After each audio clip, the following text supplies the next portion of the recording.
Hey FT, welcome back to my channel. I hope you and yours are doing phenomenal today. Kiki's my name. It's your first time being here, and I really appreciate you for stopping by. Please do me the little favor of hitting the subscribe button and also the notification bell so you can be informed whenever I upload a new video. Now, today's video is my responses to a brand new fragrance tag.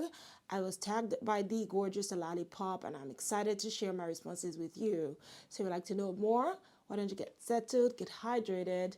Let's get into the video. All right, so there are about 11 questions here, and I'm going to start with the first, of course. It says, what was the first perfume I ever bought? I honestly, for the life of me, cannot remember. So I'm going to twist this question up to be, what was the first perfume I was ever gifted officially? I've had so many, but my first official that I can remember was Princess by Vera Wang. This was so special to me. It was from my love back then, and it still holds a dear place in my heart. So Princess by Vera Wang is the first I was gifted, not bought, but gifted that I can remember officially. Next question is, what is my most recent full bottle purchase and have I worn it since? Of course, we buy fragrances to wear them. This I got, it's called Miami Tropical Confession. It's by the brand CT Rhythm. Now, I came across this brand recently and I've just been intrigued by them. They're based out of the US. The fragrances are phenomenal. Okay, great performance. But Miami Tropical Confession is what it sounds like. You're going to smell like a tropical queen wearing this. It's almost like a Brazilian lemonade, if you've ever had that before. It's like coconut milk and lime. The lemonade is made with limes. In this case, you have some sugar in here. Then there's the hibiscus for that floral nuance in the fragrance. And then it turns a little bit spicy as it settles in. This is beautiful. It's quite intoxicating. The way the coconut milk is present here just makes it warm, creamy. The sugar amplifies the sweetness, of course, and then you have the lime being the star of this fragrance. This one surprised me completely because I'm used to certain type of fresh, sweet, cocktail-like fragrances. I mean, Virgin, Island Water, you have so many others I can't remember right now. But this one is something I just want to bathe myself in. Like, I literally want to drink it up. It's that good. My only regret is I didn't get this during the summertime because that's when this would truly shine with the heat. But now as the weather is getting colder, I can still wear it. I can get decent performance. But in the heat, this will project. I tried a sample and that's how I know how the performance will be during the heat. But yeah, this is my recent 30 ml plus purchase. Actually, this is a 100 ml bottle, and I'm so glad I have this in my collection. Next is, what is my perfume of shame? I'm interpreting this to mean a fragrance I don't want people to know I own, right? If that is what it is, then this fragrance is Aziad. It's by the brand Parfum de Empire. So it looks like up close. Now, this fragrance, as you can see, I haven't used much of it, and I'll tell you why. I don't know what compelled me to get this.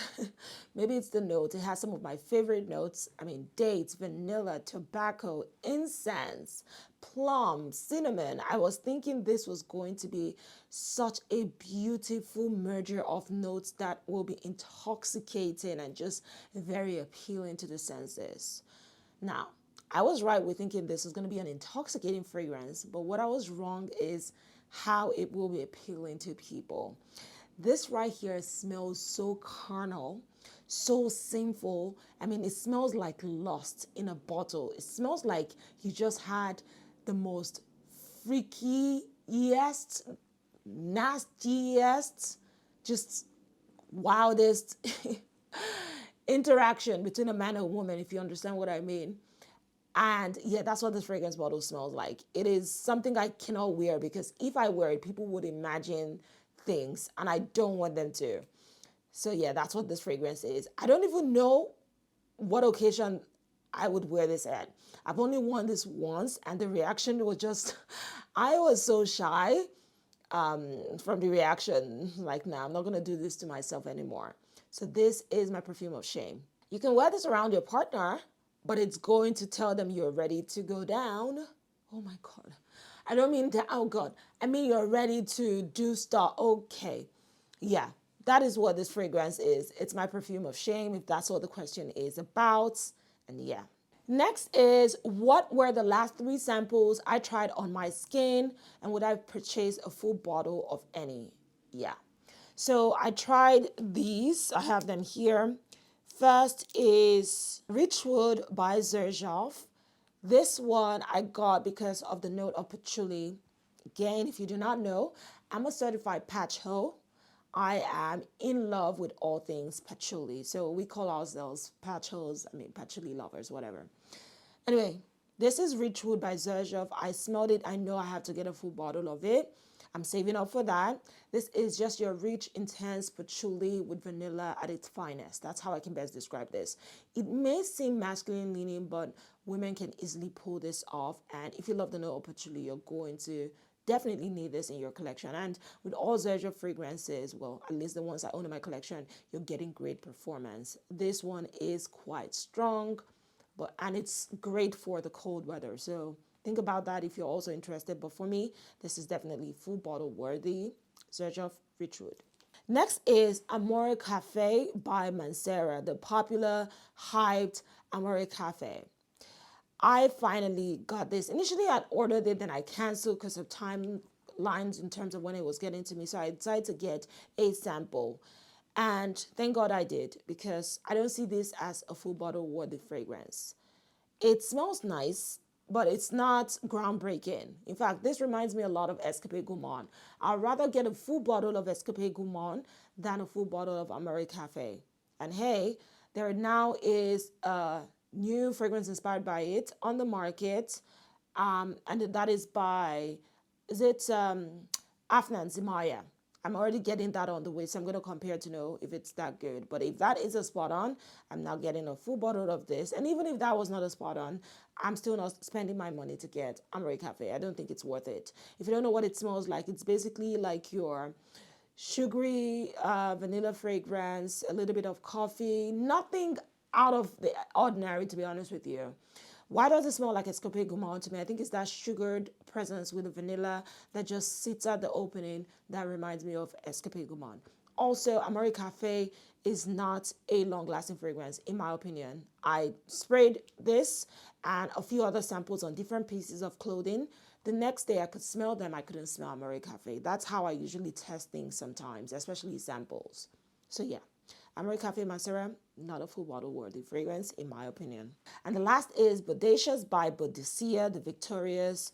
This right here is a fragrance that I definitely want to have in my collection. I'm not compelled to buy it, but I see myself getting it. Like, if it's convenient, if I find it at the right price, I will get it.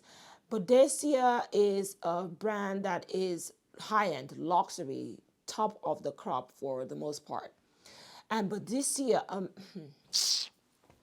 and Bodacious is their take on sweet cherry and vanilla. I am not the biggest fan of cherry fragrances, but here the cherry comes off just almond-like. It's well-rounded, very fluffy and sweet. And that is enjoyable to me, as opposed to that intense cherry that smells like coffee syrup. As opposed to the cherry that smells like cough syrup that is quite intense. I don't want that. But here, it smells very airy, beautiful, womanly. I just want to bathe myself in this, but I'm not going to hunt it down unless it finds me. And what I mean it finds me is it being sold at the right price. So yeah, definitely full bottle worthy. This is Bodacious by Boadiciea, the Victorious. Next is, what is my favorite synthetic molecule? That will be ambroxan. Ambroxan is a note that I love because it amplifies, it enhances, it improves the way fragrances perform. And whenever I see that in a fragrance or in the notes, I just get excited. I know that my money has been well spent and I'm getting great performance out of the fragrance. So, like, for example, Queen of Silk by Creed is one of my longest lasting fragrances. It has the note of ambroxan. You have a lot of fragrances that just have that note working so well with it. And if that's your thing, you should definitely get it. But if you love subtle fragrances, stay away from the note of ambroxan. You would not like it. And what is my favorite natural material? That is the next question. Well, Patchouli. Patchouli makes everything smell so sensual, so sexy, very commanding. It's like you dominate anywhere you are in a very intoxicating way. That is what patchouli smells like to me, and I love, love, love it in my fragrances. I can go on and on how fragrances are when patchouli is used in them. So yeah, patchouli is my favorite natural material. And let me tell you, patchouli sometimes smells like chocolate, and sometimes it smells fresh, and sometimes it smells a bit dry. So those are how I love to describe or distinguish in the different patchoulis, okay? Yeah. Next is, what fragrance changed my stubbornly held view on something? Well, the fragrance is Hayal by Katana. This is one of the most beautiful fragrance bottles I have ever seen in my life and that I own. My camera is not doing this fragrance bottle any justice, but look at the color of this juice right here. Oh, I wish you could see this in person. It is gorgeous. This was what drew me into loving jasmine as a note. Prior to Hayal, I do not recollect owning for a long time a jasmine linen fragrance. Then came Hayal. This took me on a journey. Hayal is a masterpiece. It's like a one-of-one fragrance. This is all about your Egyptian jasmine, and it smells incredible. I would say that though this is a bit complex, it opens up smelling like jasmine rice, but that goes away quickly and it turns into something warm, a bit creamy, so sensual. Jasmine smells sensual to me. Previously, I just thought it was a bit agey or aged in the way it smelled, very dated, but no, this gave me a new love and appreciation for that note. It's so beautiful. It makes you smell womanly. It makes you smell just like you're from a different time. It has an ethereal feel to it. That's how I see jasmine these days, thanks to this beauty called Hayal. You need to get your nose on this. Now, this is one that is also at that elevated level when you're talking about high-end and luxury. It is handcrafted, right? And so you're getting a very bespoke piece whenever you order fragrances by the brand Katana. Hayal is just, you can have this in your collection for years and you will still not get that far. I've had this now for about, 2 years, and you only need to use 2 or 3 sprays and this will stay on. My favorite part is the dry down. It dries into buttery, floral gorgeousness. That's how this fragrance, like, it turns into something so divine, so outwardly, like an angel's space or haven is what this fragrance smells like. It's so beautiful. Jasmine done right. Jasmine at its highest form is what Hayal smells like to me. And since then, I've just been looking for the best jasmine linen fragrances. I've actually added Jasmine Exclusive by Mancera to my collection. I'm really excited to get that in as well because that has jasmine and some oud. So this is a beautiful fragrance. Check it out. It changed my perception on jasmine and I'm so happy I got this. Next question is, what's my opinion on longevity versus projection and which do I prefer? Oh, girl, please. I want a fragrance that will last long, okay? Because longevity is important. It also speaks to the quality of a fragrance. And I'm going to bring it to something. Longevity, quality of a fragrance, but to me, sometimes the projection, some chemicals or artificial items are added to the fragrance to like push it off. But that doesn't speak to how much of a good quality the fragrance has.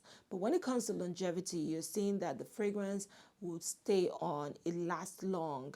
You're getting your money's worth. It may not be the biggest projector, but it's still going to stay on you for a long period of time. So I would say longevity is more important to me than projection. Next question is, list the perfumers you like or know of that you can recite without looking up their names. Are you ready for me? First is Shaimala Maison de. Oh, I love her. She is just making so many waves quietly within the perfume industry. She is the nose behind the iconic Pink Sugar by Aquilina. As a woman, starting out your collection, building your collection, you have to have pink sugar in there. It is such a beautiful compliment magnet fragrance that I just adore, and it's so affordable. She's also the nose behind Paradox and Paradox Intense by Prada. She created Lancome, Idol, and all the flankers. She is the nose behind that, okay? She worked with Quentin Bish on Very Good Girl Blush. She created Palo Santo by Carne Barcelona. She has done so many fragrances and she's worth knowing about. So I love her work and I always look out for new releases by her. Like I mentioned, Quentin Bish, to me, he is the GOAT of modern perfumery. There's something about his work that once you smell it, you just know it's a Quentin Bish creation, all right? He has made so many fragrances that I own. Hibiscus, Mahajad, Very Good Girl, like I mentioned. He's the nose behind Tilia, such a beautiful, effortlessly clean floral scent. He's made Guidance by Amouage and Guidance 46. So many fragrances. I won't forget Chloe's Nomade. He's the nose behind that. That is a beautiful floral scent. And he just has so many creations that you need to check out, okay? Then it has to be Simone Anderli as my third. Simone Anderli is a perfumer that I have fallen just in love with in terms of his work. He owns an eponymous fragrance brand. Now, a lot of people know his clear bottle fragrances, but you are sleeping on the black bottles. Those are the intense fragrances.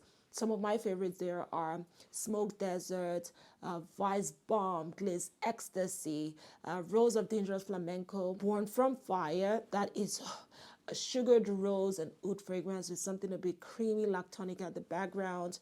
He has so many more.